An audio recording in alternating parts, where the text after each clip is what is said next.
Esqueça o antigo Nissan Kicks. A nova geração do carro de maior sucesso da história da Nissan no Brasil recebeu um avanço muito marcante em tecnologia, dirigibilidade e construção. Mas o preço... Vamos descobrir por que o novo Nissan Kicks ficou tão caro na nossa avaliação da versão de entrada, a Sense 220T DCT 2026.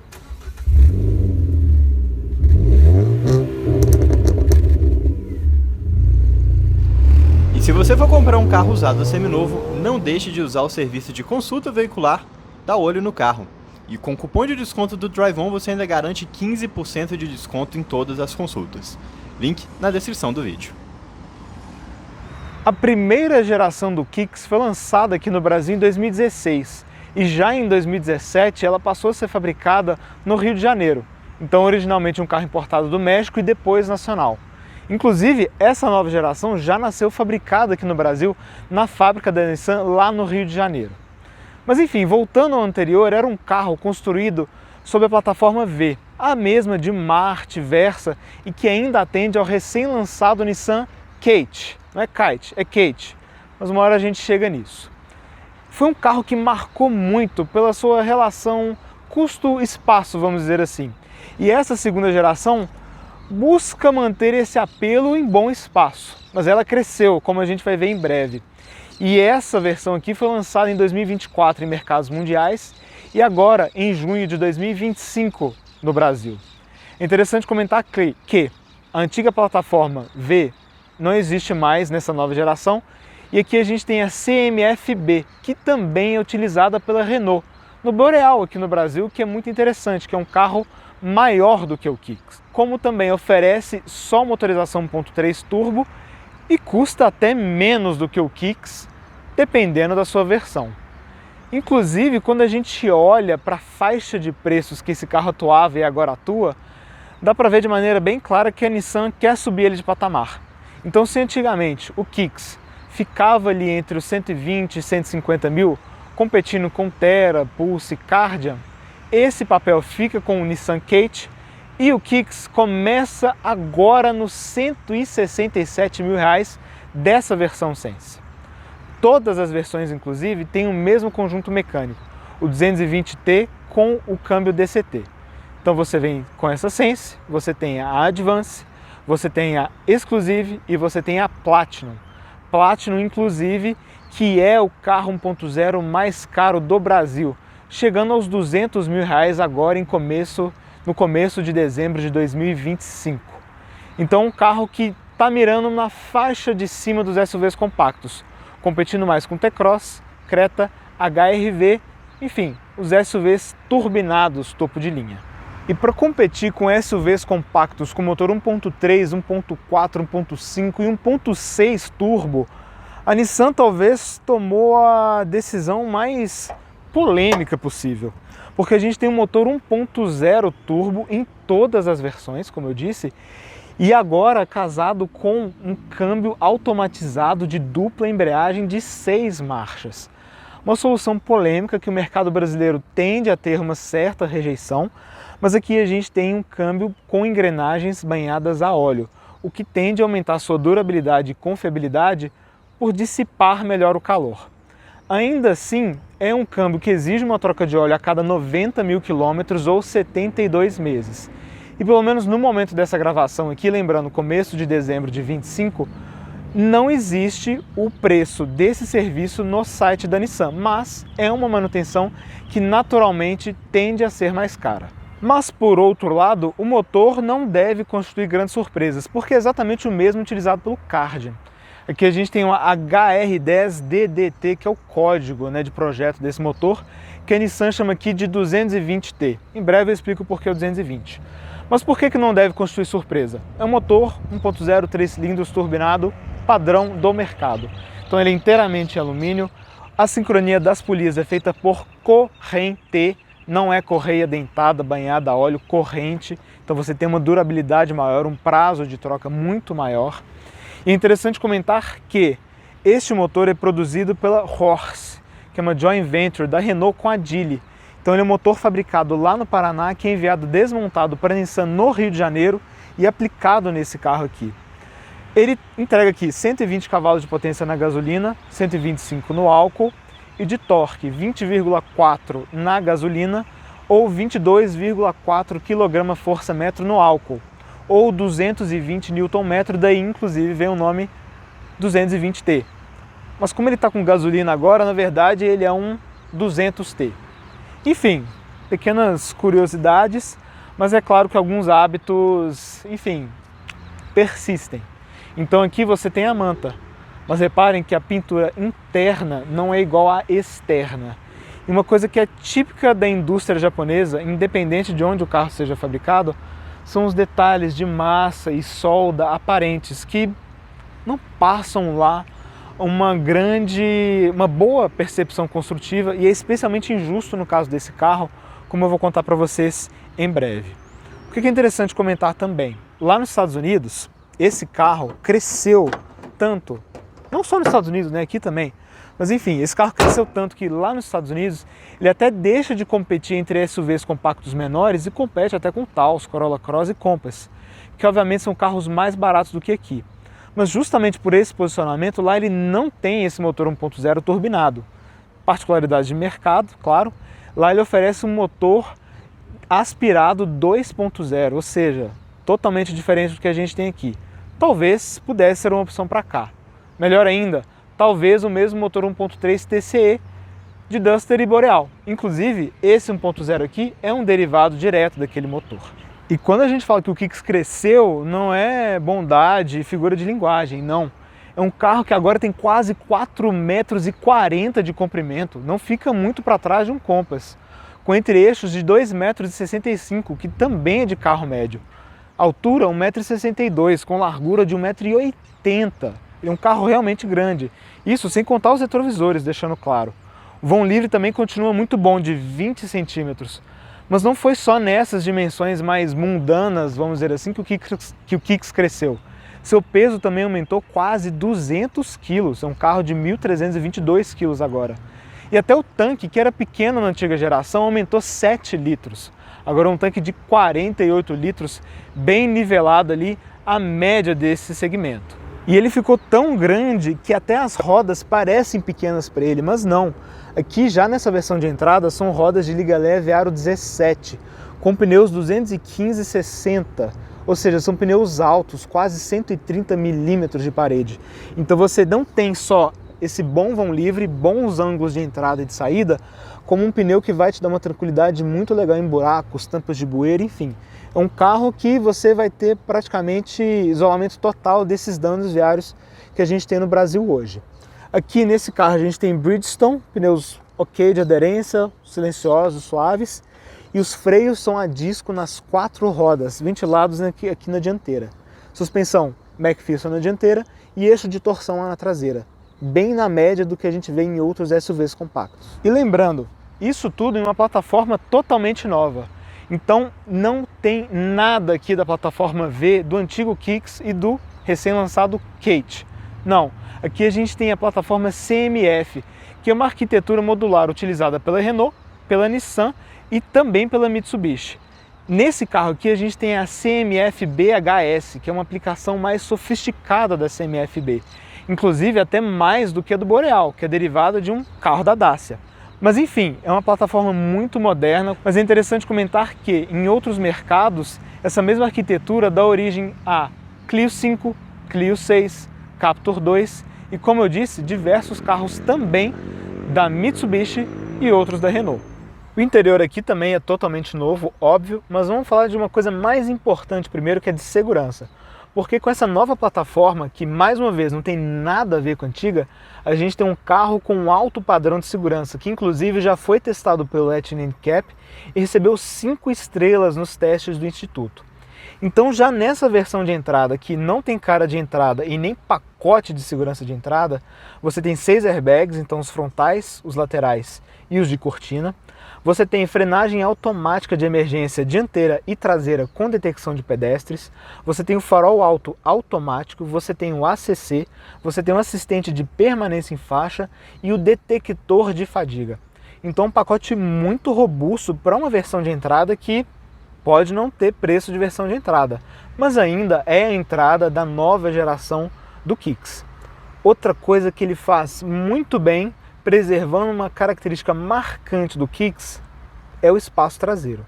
Aqui atrás você tem um espaço muito bom e também um banco muito bom. Tem um pequeno detalhe sobre ele, mas vamos falar primeiro do que esse carro faz bem. Esse banco está regulado para mim, eu tenho 1,77 m de altura. Olha, eu tenho mais de uma mão aqui de espaço, do meu joelho para o encosto. Interessante que o encosto também tem um desenho central aqui que faz você ganhar alguns centímetros de espaço. Espaço para os pés também é bom, para cima e para baixo. E esse banco aqui está na posição mais baixa. E lateralmente também, olha, é um bom espaço. O túnel central aqui não é muito alto, como vocês podem ver, mas aqui, infelizmente, a gente não tem saídas de ar. Isso é válido para todas as versões do Kicks, inclusive as topo de linha. A gente tem duas tomadas USB do tipo C, que são iluminadas, e o assento é bastante comprido, o que é muito positivo. Nada daquele truque de encurtar o assento para fazer o espaço parecer maior. Não, reparem como ele é muito bom de comprimento. O encosto aqui é muito bom, tem um desenho que ajuda a segurar bem o corpo sem apertar muito. O apoio de cabeça não é fixo, tá vendo? Então você tem regulagem de altura. Isso é algo que o Nissan Versa e o Sentra, por exemplo, não oferecem. O central é em vírgula. E o assento aqui é largo. Lembra que eu falei com um carro largo? Olha, então duas pessoas aqui atrás vão muito bem. Se você precisar levar 3, nem precisa de tanta boa vontade assim para fazer funcionar. Olha, dá um espaço bem bom aqui no meio. Então é um carro que continua com um espaço interno bastante interessante. Não à toa, o antigo Kicks já era um carro bem comum em Uber Black. O novo continua preservando boas características para isso, apesar do preço não ajudar muito. Aqui atrás, porém, tenho duas ressalvas. Primeiro, o acabamento das portas das portas traseiras não segue o padrão da dianteira. Então, olha, tudo plástico duro numa textura de pele que já está cansada para muita gente. Inclusive com puxadores aqui, né, maçanetas bastante simples em plástico, né? Plástico inclusive sem textura. Então acho que esse é um ponto que joga contra a boa percepção do carro, inclusive a sua etiqueta bem elevada. Outra coisa que chamou a atenção aqui, olha, como a densidade dessa espuma aqui é baixa. Vamos sentar assim para vocês observarem. Olha como essa espuma cede bastante. Isso inclusive dos dois lados.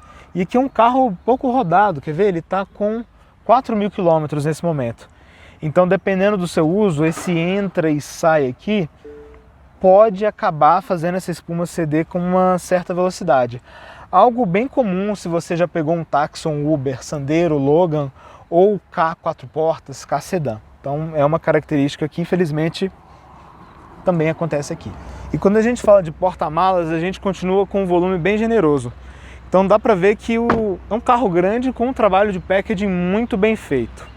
Um ponto aqui para considerar antes de acessar ele, porém. Quem teve Renegade lá do lançamento talvez vá entender bem o que eu estou falando. O botão para abrir a tampa é aqui, mas puxar a tampa por aqui acaba sendo um pouquinho pesado. Então pessoas um pouco mais fracas podem ter uma dificuldade para abrir essa tampa, né? Puxar por aqui. Seria melhor se tivesse um botão, um comando aqui. Mesma coisa que a Jeep fez. No começo era aqui e depois veio um botão para cá. Feita essa pequena ressalva, você tem acesso a um porta-malas de 470 litros. O que é muita coisa. Nessa categoria você não vai encontrar nenhum outro SUV compacto que vai te entregar esse espaço traseiro com esse porta-malas. Você tem o Fastback, por exemplo, que leva 516 litros, mas com uma acomodação traseira muito mais limitada. Aqui não, aqui parece que você tem tudo, né? Mas nessa versão Sense de entrada, você não tem o piso regulável que existe em todas as outras versões. Então esse é um pequeno detalhe que a Nissan aqui usou para economizar, né? Mesmo assim, banco bipartido, você tem iluminação, você tem dos dois lados. Batente em plástico, tá aqui. Acabamento interno em feltro, simples, mas compartimento de carga, ok, temos também. Tampa traseira revestida, temos. Temos um pequeno gancho aqui, né, um nicho para você poder fechar a tampa.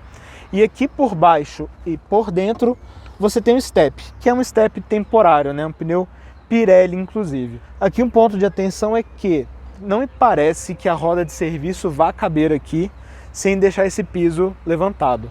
Então, dependendo do que você estiver levando aqui no porta-malas, se você precisar fazer uma troca de pneu, é um ponto aqui que você precisa considerar. Acabamento aqui da cobertura bom. E olha, faz o que uma cobertura se espera, né? Espero que a cobertura faça. Ela acompanha a porta, né? Dizendo isso porque, enfim, tem carro que não faz isso. Enfim, uma boa abertura, um espaço para malas que também é bastante correto se você vai fazer uma viagem longa ou levar 4 ou até 5 pessoas aqui no seu Nissan Kicks. E aqui na frente a percepção também é muito boa. O acabamento agrada bastante para uma versão de entrada. Então olha, console central elevado e bem montado. A montagem em geral aparenta ser muito boa. E você tem um jogo de plásticos, texturas aqui que também é bem legal. Reparem que nessa parte central aqui você tem essa imitação de aço escovado. Aqui embaixo você tem o plástico um pouco áspero com a textura de pele que muita gente não gosta. Pessoalmente não me incomoda. E aqui no centro você tem essa faixa de tecido, uma padronagem que inclusive está virando bem comum no mercado, não só nos carros da Nissan. E na parte superior do painel, ainda que seja duro, você tem esse revestimento em vinil, que é bem agradável aos olhos e também ao toque. Você tem esses elementos na saída de ar, olha, que também são bem interessantes, quebram um pouquinho, né, essa coisa das texturas aqui, conversam com essa faixa prateada e também são comandos bem sólidos, passam uma impressão legal. Impressão boa, inclusive, nos comandos do ar-condicionado, que já é automático nessa versão, mas de uma zona. Então você tem uma boa percepção de interior, principalmente por conta desse conceito monolito de telas aqui que a Nissan tem nesse carro. Então você tem uma central multimídia de 12,3 polegadas com um painel de instrumentos que é composto por 2 telas, uma de 7 polegadas colorida e uma pequena monocromática só para velocímetro que infelizmente lembra do C3. Aqui inclusive a gente tem um ponto baixo do interior desse carro. Então nessa pequena tela que destoa totalmente do padrão de tecnologia geral do carro, você tem indicador do tanque, você tem velocímetro digital, autonomia e velocímetro só. Aqui você não consegue configurar nada. Todos os outros recursos estão nessa tela colorida de 7 polegadas. Nessa tela inicial você também tem rádio.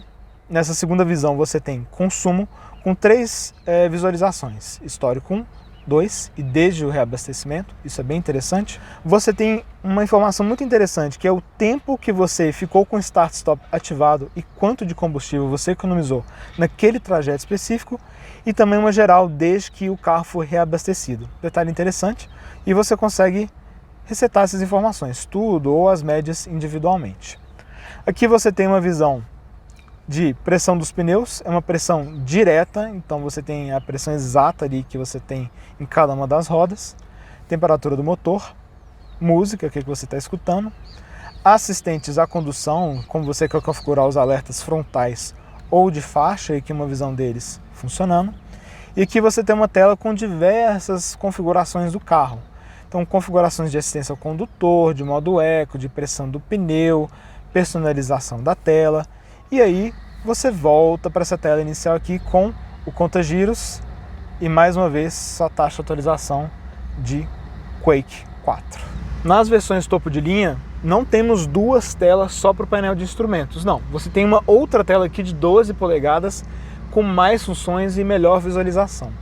Essa tela aqui, inclusive, a colorida de 7, eu consigo ver bem aqui de frente e é o que ela tem que fazer mesmo, mas dependendo do ângulo e do sol, a visualização dela acaba sendo bastante ruim.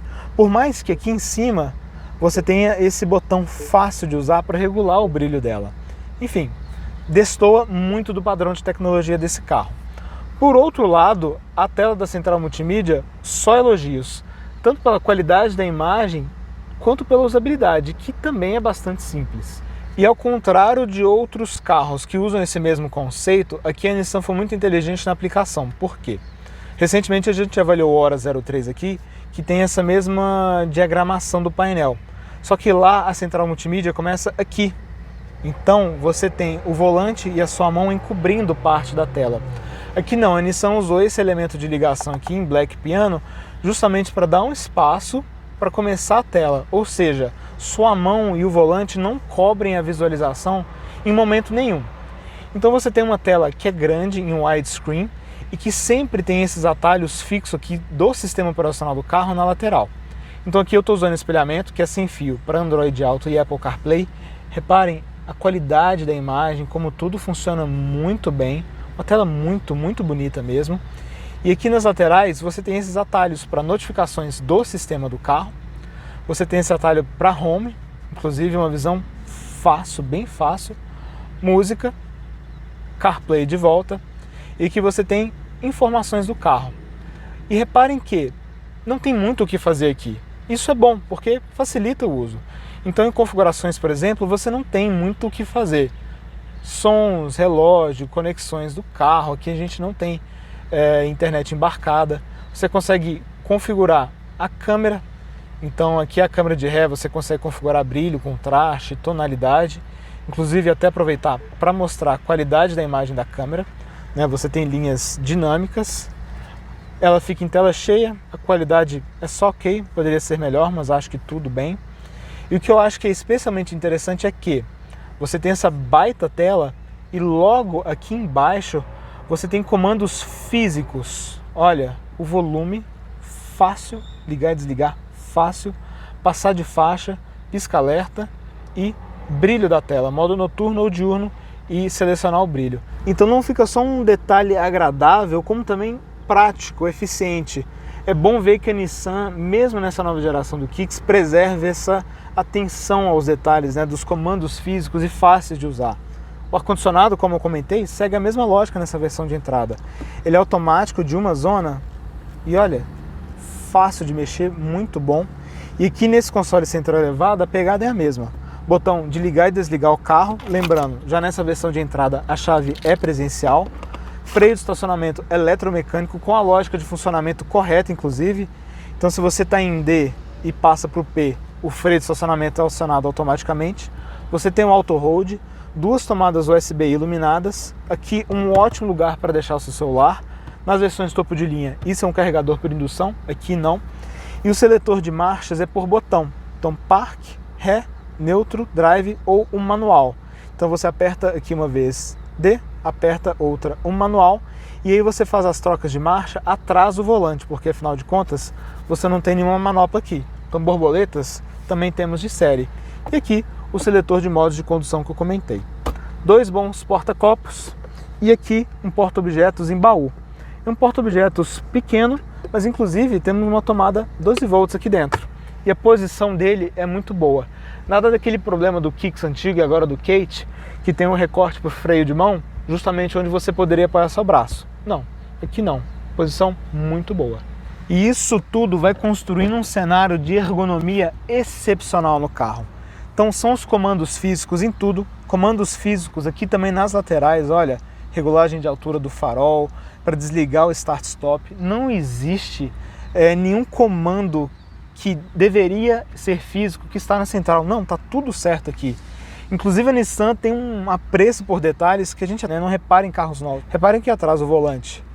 Tem aquelas marcas de carro antigo, sabe? Para você encaixar os dedos de maneira mais ergonômica. Eu não lembro o último carro que eu vi isso. Enfim, detalhes bem interessantes. E o volante em si também tem uma pega muito boa, apesar desse aro um tanto quanto fino.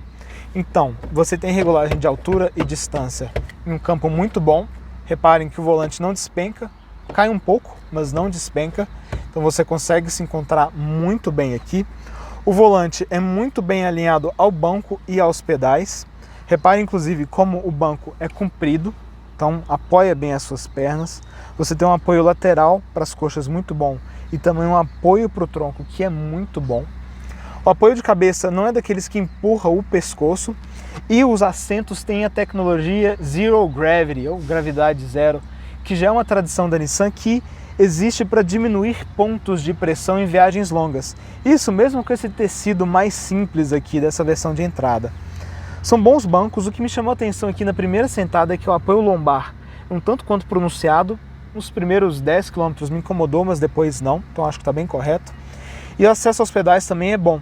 Então reparem, você tem aqui kick down no pedal, tranquilo, bom apoio, um bom pedal de freio.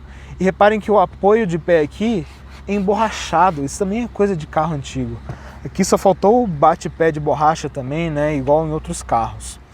Enfim, uma posição geral muito, muito boa mesmo, muito agradável, muito correta. E só uma ressalva, aqui vocês estão vendo o carro sem tapete, mas de série nessa versão você também já tem os tapetes de borracha. Então os acessos aos comandos são todos muito fáceis, e isso é válido inclusive para os comandos das portas, que também são iluminados. No antigo Kicks não era. Então você tem vidro elétrico automático nas 4 portas, comando One Touch. Você tem comandos elétricos retrovisores, travamento. E o padrão de acabamento aqui é um pouco simples, sim. Olha, você tem esse revestimento, mais uma vez, plástico duro com textura de pele. O puxador bem simples, mas ao contrário da traseira, aqui você tem um revestimento em tecido. Revestimento ok, não é muito generoso, mas já ajuda a trazer uma impressão mais agradável para o lugar onde o seu cotovelo fica apoiado. E tudo o que vocês estão vendo aqui é de série, então, mais uma vez, é uma versão de entrada que não tem cara de versão de entrada. Então vocês viram, ar-condicionado automático? Temos. Farol automático? Temos. Para ligar, e o comutador, como eu comentei, um bom pacote de assistência da condução de modo geral, uma boa central multimídia, pequenos detalhes que agradam também. Por exemplo, alças de teto, nós temos 4, inclusive para o motorista. Então um pacote bom, mas por cerca de R$10.000 a mais, você já chega na versão Advance, que vai dar um tapa em acabamento, vai melhorar essa impressão geral aqui por dentro, adicionar câmera 360, carregador por indução, partida remota e outros pequenos itens de comodidade. Mas dito isso, vamos dar uma volta com ele, porque fica aquela dúvida, né? Carro grande, motor 1.0, a polêmica do motor. Dizem que não anda bem. Será que é verdade? Vamos ver.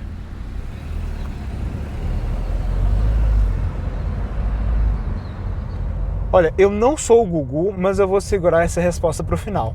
Porque eu quero aproveitar o espaço que a gente tem aqui para falar de direção, resposta de acelerador e tudo mais. A direção é muito leve, gente. Vamos parar o carro de novo aqui, eu quero mostrar para vocês o peso. Pesa de um dedo praticamente, muito leve mesmo. E você também tem uma centragem que é correta. O antigo Kicks, né, tinha um certo efeito de continuar um tanto quanto bobo, né? Você virava para um lado, ele não tinha um efeito centrante muito bom. Que pelo menos nesse espaço foi bem ok. Vou mostrar para vocês também a questão de delay do pedal. Eu vou sair no modo standard aqui e eu vou pisar fundo em 3, 2, 1. Repare o motor como é silencioso. Não tem tanto delay assim, mas o que se nota, o que é um pouco estranho, né, por falta talvez de costume hoje, é que você não tem aqui aquele câmbio automático com conversor de torque, então você não tem aquela multiplicação na saída. Então você pisa aqui, você vê que o giro vai lá para 2.500 e aí o motor sai.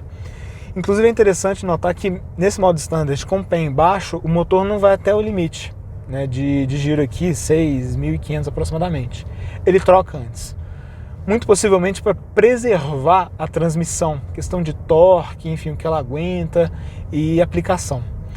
Mas, ainda assim, é muito agradável a sensação quando você está andando assim nessas velocidades baixas, estacionamento e trânsito.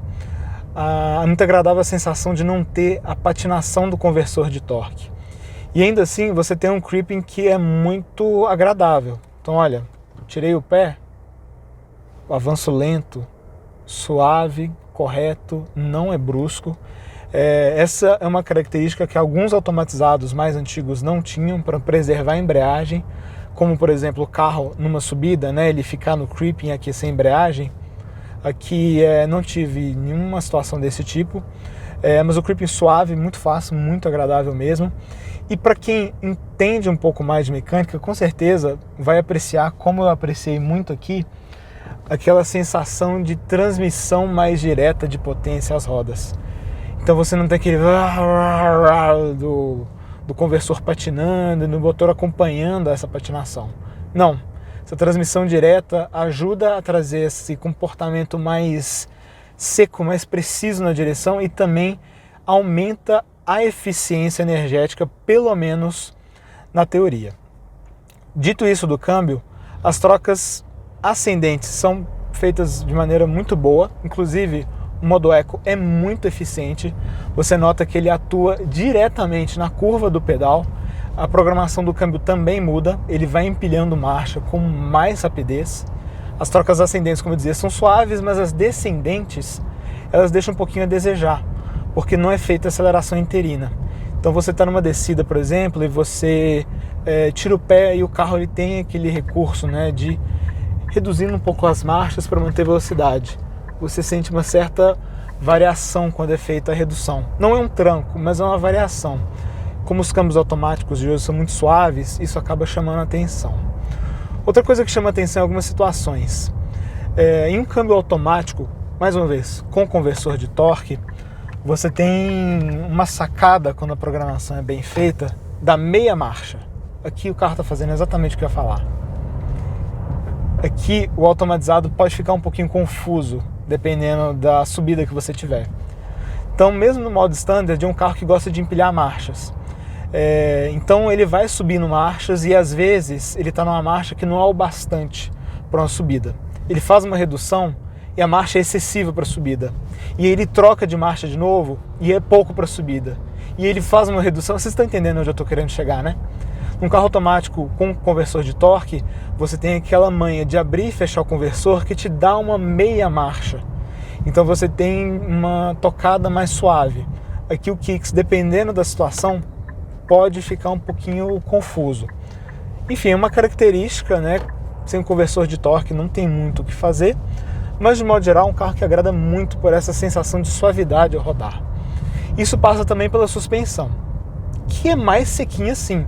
Inclusive você até consegue escutar um pouquinho alguns ruídos de funcionamento, ainda sem incomodar, mas ele tem um rodar de carro médio que é bastante agradável mesmo, um rodar sólido, robusto, bem maduro, entregando um comportamento dinâmico que também é muito bom. Esse pneu aqui não ajuda muito, eu não gosto geralmente de Bridgestone, esse Alenza aqui não me pareceu ter lá uma grande aderência, mas é um carro que rola muito, muito pouco. Então você tem quase o melhor dos dois mundos aqui. Um rodar que é mais pro sequinho, pode ser um pouquinho ruidoso em alguns pisos, mas está tudo bem, com comportamento dinâmico que também é muito bom. Isso passa pela direção, que mesmo com o pneu alto, reparem,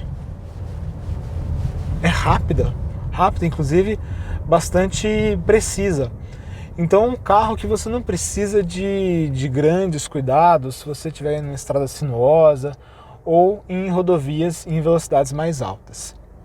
O isolamento geral do carro também é muito bom. Então você tem um para-brisa acústico que ajuda em velocidade, rodar bem isolado de pneus, de vento. Em vias expressas não escutei nenhum ruído exagerado, anormal.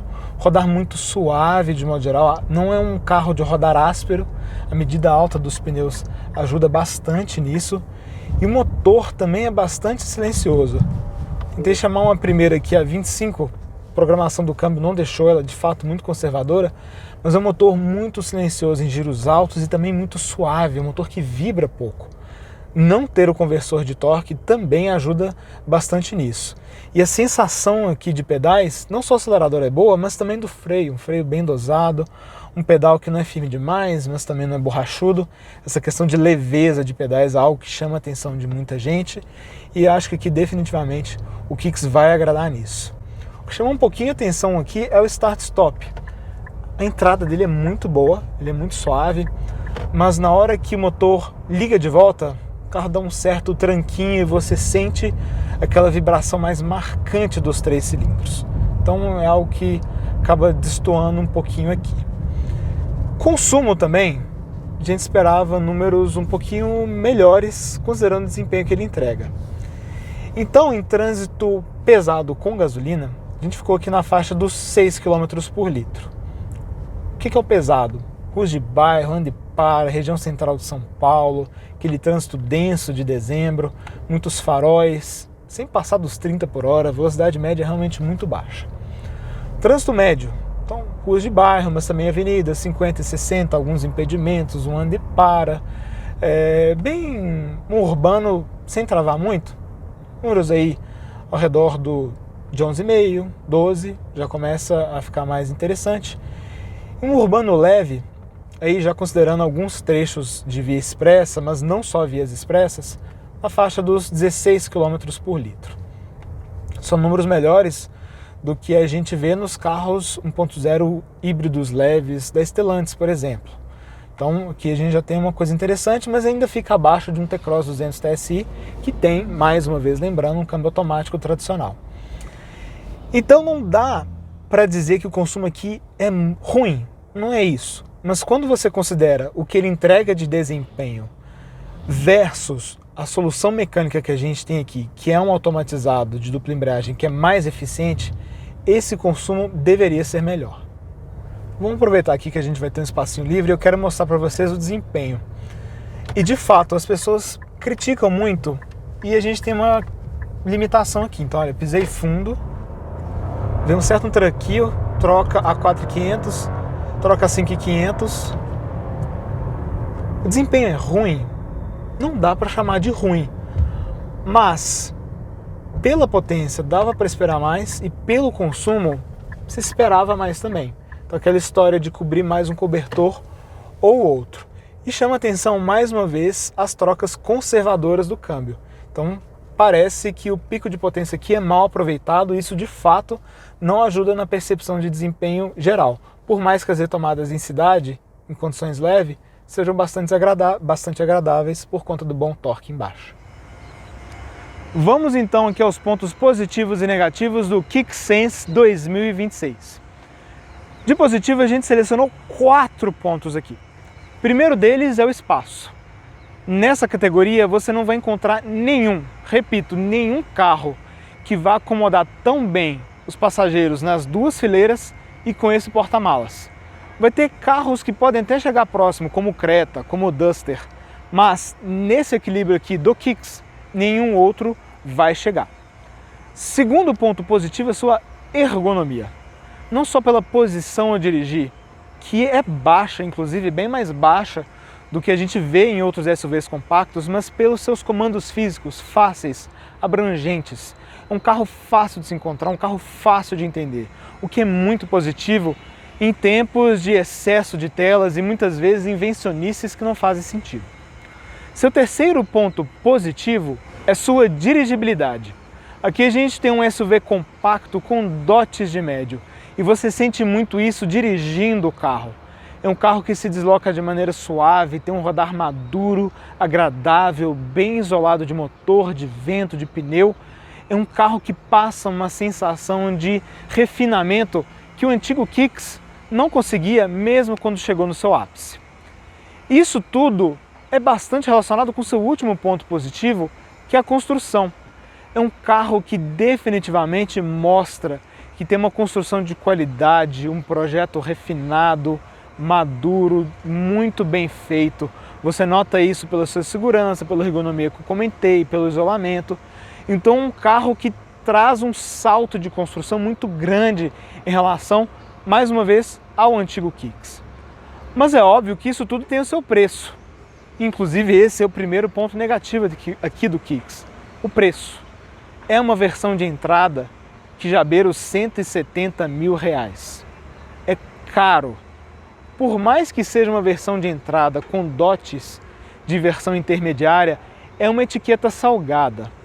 Mas é claro que isso não é exclusividade do Kicks. Todos os carros hoje em dia estão bastante caros, especialmente os SUVs compactos. Então, nessa faixa de preço, você já começa a olhar para chineses híbridos, até para alguns chineses elétricos. Então você tem o Song Pro, você tem o One Pro. Enfim, são carros que passam uma percepção de tecnologia ainda mais apurada do que no Kicks e mostram como essa nova geração realmente ficou um tanto quanto salgada em preço. E o seu segundo ponto negativo é o consumo. E aqui entra aquela polêmica do motor 1.0. Você tem um motor 1.0 turbo para um carro que é grande, que é razoavelmente pesado e, ao contrário de outros SUVs compactos com motor 1.0 turbo, aqui você tem teoricamente o powertrain ideal, motor 1.0, turbo, baixo deslocamento, com um câmbio automatizado, que é o mais eficiente de todos. Você não tem um desperdício de energia de um câmbio automático ou CVT com conversor de torque, e você tem uma programação acertada justamente para ser mais eficiente. Então nada do fator variável humano, né, de um câmbio manual. Mas mesmo assim, você não tem um consumo que brilha e, ao mesmo tempo, um desempenho que também não é grande referência. Hoje, 5 de dezembro de 2025, o preço de tabela do Nissan Kicks na cor preta é de R$ 166.990. Caro, né? Se você quiser qualquer outra cor, ele vai a R$ 169.140. Inclusive essa cor aqui, esse branco Diamond. E aí o Kicks fica numa situação complicada. Por quê? Ele definitivamente é um dos SUVs compactos mais interessantes do mercado de hoje, se não o mais interessante. Ele tem dotes de médio, ele avançou muito em relação à geração anterior, mas ele parece não ter encontrado o seu público ainda. E tem uma teoria para isso. O antigo Nissan Kicks, por mais que fosse um carro famoso pelo seu espaço, ainda era associado a SUVs compactos. Aqui nessa nova geração ele está no meio do caminho. Então ele está um tanto quanto caro para um SUV compacto, especialmente nas versões topo de linha, quando os SUVs compactos já estão mais potentes do que esse 1.0, mas ele ainda não tem aquele prestígio de médio e motorização e acabamento, ou até de um conjunto híbrido, que alguns SUVs médios já oferecem. Então ele não vai gozar da mesma reputação de um Compass, de um Corolla Cross, de um Taos, de um Tigo. Então ele está, de certo modo, em um limbo, no meio do caminho entre os compactos e os médios. Então, me parece que a Nissan ainda precisa encontrar melhor quem que é o público desse carro. Mas o fato é que, se você gostou do Kicks, você achou ele bonito, interessante, você acha que ele faz sentido para você, mas que ele ficou muito caro nas versões topo de linha, especificamente a Platinum a R$200 mil, que lembrando, é 1.0 mais caro do Brasil, nessa versão de entrada aqui você já vai ter 90% da experiência daquela, com 15% a menos do preço. Então é um carro que vale muito a pena ser considerado. Se você não quer, não pode ou não aceita pagar tão caro em um Kicks topo de linha com um padrão de desempenho abaixo do esperado, essa Sense aqui vale muito a pena ser considerada. É um carro que a gente já esperava que fosse agradar, mas mesmo assim agradou mais do que a gente esperava. E assim a gente encerra a nossa avaliação aqui do Kicks Sense. É a primeira versão que a gente vai testar, outras virão. A gente já testou o Kicks em várias outras versões anteriormente, então vale a pena conferir outras avaliações dele aqui no canal. Em breve a gente traz o Kate também, para entender como que fica essa nova disposição de SUVs compactos da Nissan aqui no Brasil. E a gente se vê no próximo sábado ao meio-dia com mais um vídeo aqui no Drive On, ou lá no Carros pelo Mundo, onde o Lucas e o Hudson trazem carros de todo o globo para vocês conhecerem. Um abraço e até a próxima. E aí, gostou do vídeo? Então não deixe de se inscrever no canal clicando no ícone preto e também não deixe de conhecer o nosso canal de vídeos internacionais clicando no ícone branco.